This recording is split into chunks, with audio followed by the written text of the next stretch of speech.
I've spent most of my adult life watching how power actually operates, not the way it's described in press releases or political slogans, but the way it moves quietly through institutions, agreements, and systems that most people never think about until something breaks. And what we're witnessing right now with the United States supply chain is exactly that kind of moment. The kind historians will eventually point to and say, this was when the consequences finally became impossible to ignore. Because while Washington was busy treating Canada like just another opponent to be pressured, Canada made a decision that struck directly at the infrastructure holding the American economy together. And the effects are already rippling through factories, energy markets, construction sites, and boardrooms across the country in ways that no amount of spin can conceal. Because this isn't a trade spat that can be walked back with a tweet or a press conference. This is the real world collision between political recklessness and economic reality, and it's happening faster than anyone in the administration expected. For more than 70 years, the United States and Canada built what is arguably the most deeply integrated trading and production relationship on Earth. Not because of ideology or sentimentality, but because it made economic sense to treat North America as a single production ecosystem, where raw materials, components, and finished goods moved back and forth seamlessly, sometimes crossing the border 5 or 6 times before reaching a consumer. And that system worked precisely because it was boring, predictable, and governed by rules that didn't change based on the mood of whoever happened to occupy the Oval Office.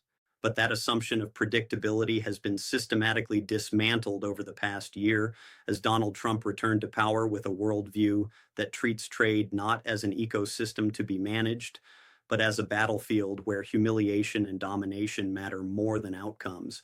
And that worldview finally collided with a hard limit when Canada was presented with an ultimatum that no sovereign country could accept without surrendering its economic independence. What triggered this moment wasn't a misunderstanding or a technical dispute.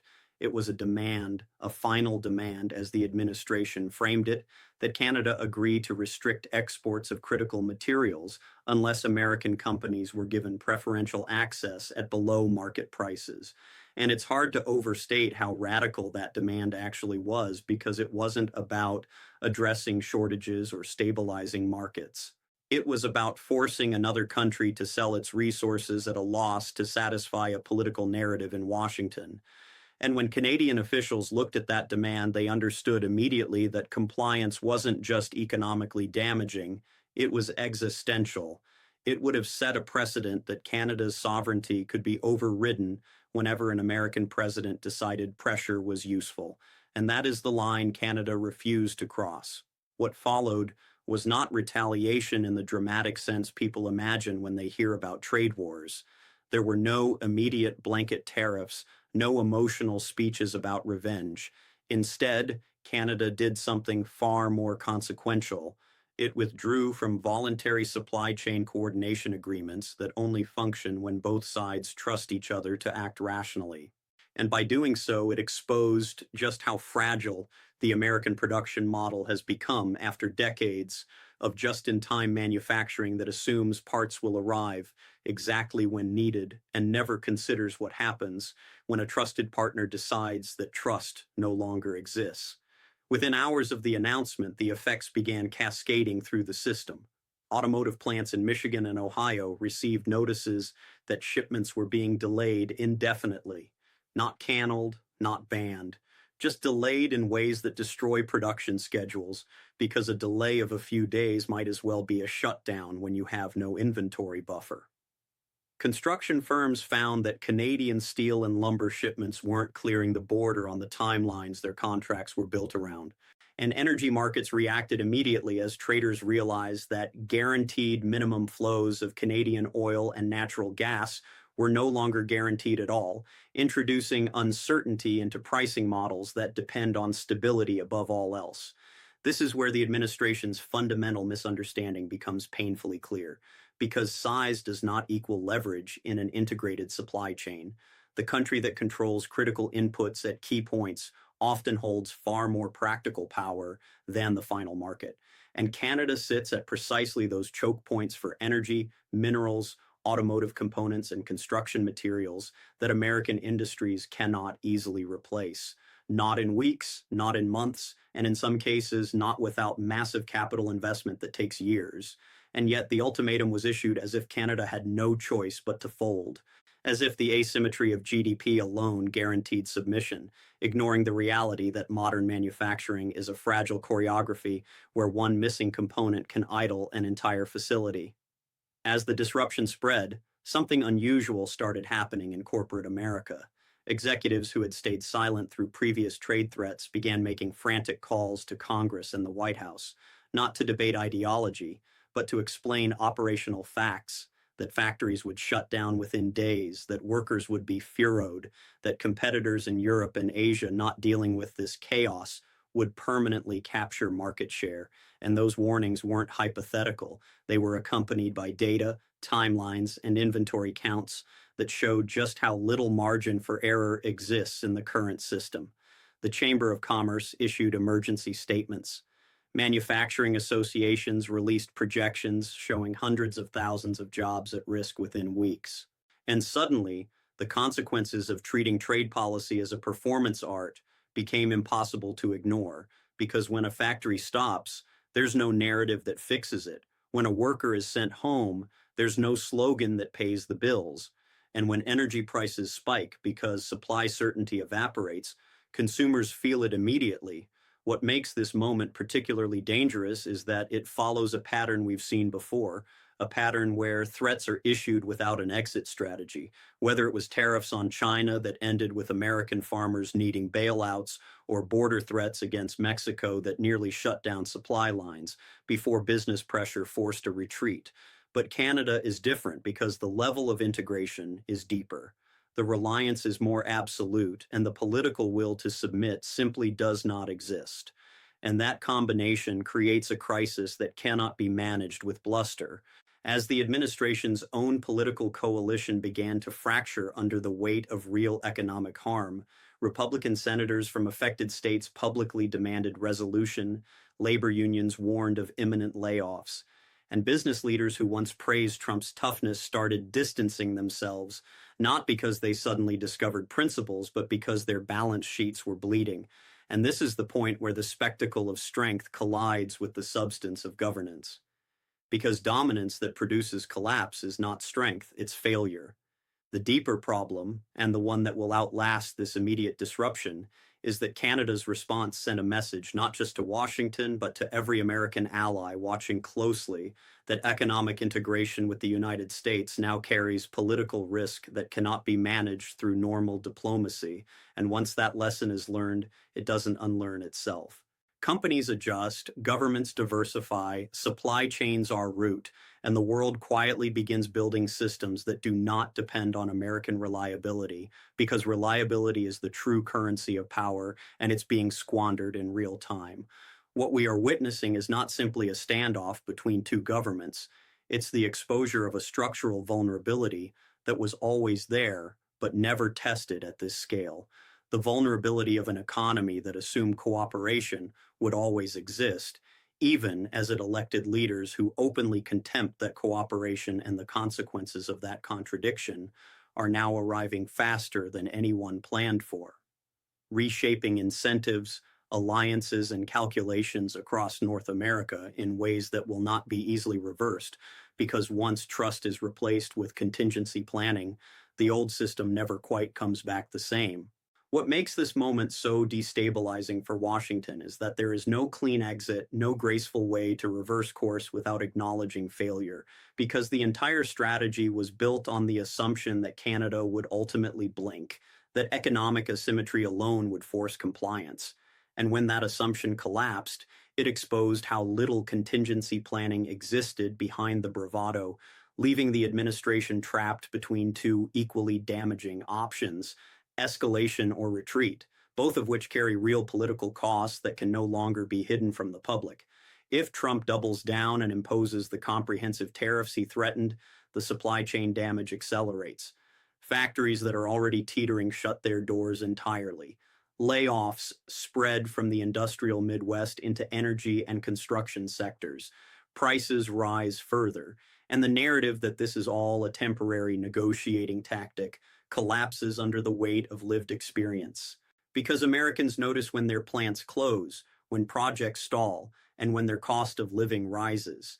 And those are not abstract metrics that can be explained away at rallies. But if Trump attempts to de-escalate, to quietly walk back the ultimatum or negotiate a compromise, he faces a different kind of reckoning because his political identity is built on the idea that he never backs down, that threats always produce submission, and that perception of dominance is central to his appeal. Meaning any concession to Canada will be framed by critics and eventually by his own supporters as proof that the strongman posture failed when confronted with a sovereign nation willing to absorb short-term pain to protect long-term independence. And this is where the damage extends beyond the immediate economic shock and into the realm of institutional credibility because allies around the world are not evaluating this crisis based on press briefings. They are watching outcomes. They are watching whether the United States can sustain integrated partnerships without weaponizing them, and whether American leadership understands the difference between leverage and self-harm. Inside Washington, the cracks are widening in ways that are deeply uncomfortable for a system already strained by polarization, as trade experts who warned against this course are now being proven correct in real time, while lawmakers scramble to distance themselves from a policy they did not design but now must answer for. And the constitutional imbalance that allows a single executive to unleash this level of economic disruption before any meaningful check can occur is being scrutinized more intensely than it has been in decades because the courts move slowly, Congress is paralyzed, and the consequences are immediate. What Canada did intentionally or not was force the issue into the real economy where ideology matters far less than logistics. And once the crisis enters that space, it becomes impossible to confine it to talking points because trucks not crossing the border do not care about political messaging. Energy flows do not respond to rhetoric, and manufacturing lines do not pause politely while leaders recalibrate their narratives.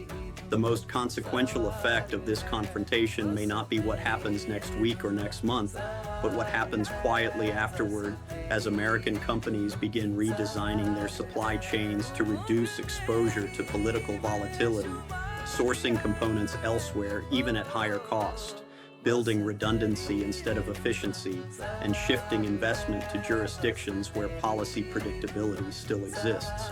Because once those decisions are made, they rarely reverse, and the integrated North American economy that took generations to build begins to fragment not with a bang, but with 1,000 quiet recalculations.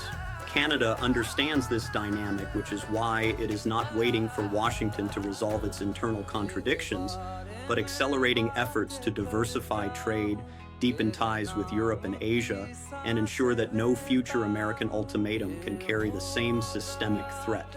Because the lesson learned here is not theoretical, it is practical. That dependence on a partner who treats interdependence as leverage is itself a vulnerability that must be mitigated. And American allies are learning the same lesson, drawing conclusions that extend far beyond Canada. Because if the United States is willing to issue ultimatums to its closest neighbor, a country with shared language, values, and the longest peaceful border in history, then no ally can assume immunity from similar treatment. And that realization will shape diplomatic and economic strategies for years to come. The tragedy of this moment is that none of this was inevitable. The supply chains did not break because of natural disaster or unavoidable crisis. They broke because political theater was elevated above institutional stewardship, because complexity was treated as weakness, and because dominance was pursued without regard for the systems that actually sustain prosperity and security. The people paying the price are not the architects of the policy, but workers sent home from idled plants, small businesses unable to get materials, families facing higher energy costs, and communities watching decades of economic integration unravel through no fault of their own, while those responsible remain insulated from the immediate consequences of their decisions. And that disconnect between decision makers and those who bear the cost is precisely what makes this crisis so corrosive to democratic accountability. Because when power can inflict harm without immediate consequence, trust erodes not just internationally but domestically as well. As this situation continues to unfold, the fundamental question facing the United States is not whether it can force Canada back to the table, but whether it can relearn the discipline required to manage power responsibly in a world where leverage cuts both ways. Because strength without restraint becomes self-sabotage, and unpredictability masquerading as toughness ultimately drives partners away. What Canada's refusal accomplished was to expose that reality in the clearest possible terms, demonstrating that sovereignty still matters, that trust is finite, and that even the largest economies cannot bully their way through systems they themselves helped create. And once that truth becomes visible, it does not disappear when the headlines move.